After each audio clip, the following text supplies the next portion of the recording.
I think most antitrust experts agree that vertical transactions raise less competition concerns than horizontal ones where the merged firms actually compete with each other. Here's a situation where the merged firm would not, they do not compete.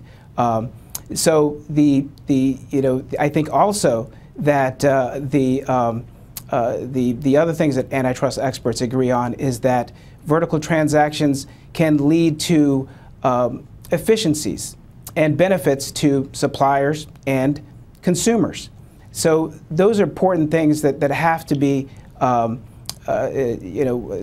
studied and analyzed before the DOJ would actually block a transaction. There's a reason why there hasn't been a vertical transaction that's been blocked in a number of years. And it's because of those two things that I just mentioned. Yeah.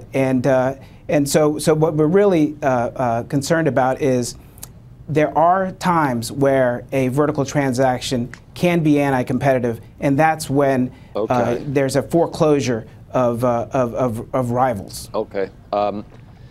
Frank, you follow this closely, obviously. That's what you have to do. What happened in the last 24 hours? Do you know, or what do you think happened in terms of the word getting out? Is it a leak? Did the Justice Department leak? Did AT&T leak? Who's telling the truth about whether there's pressure to get rid of Turner or DirecTV? What's really going on? You know?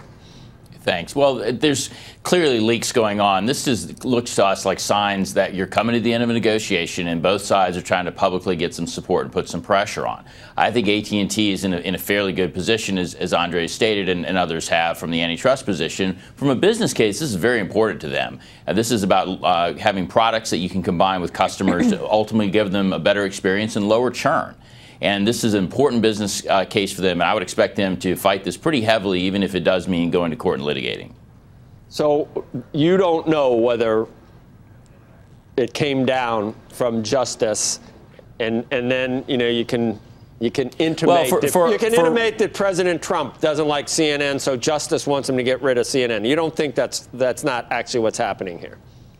I don't know that it's that detailed, but for Randall Stephenson, who's a fairly measured guy, to come out and make a statement like that, clearly something's changed.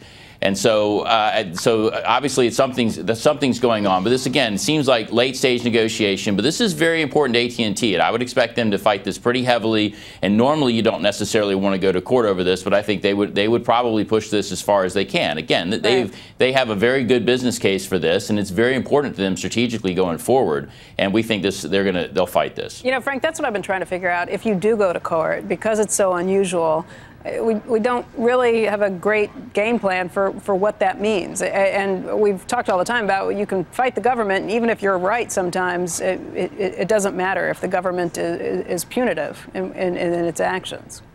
Well, I think the burden of proof's on DOJ, and as Andre said, he can maybe comment a little further, but there's a lot of precedent here for why you would break this up and have to make a case as why this is anti-competitive. AT&T doesn't own any media assets. There's no real competitive overlap, and there's other precedents such as Comcast and NBC for content and distribution being owned in ways that they can offer the content to all other pay TV providers or other cell phone carriers as well for the same price that they're offering at AT&T.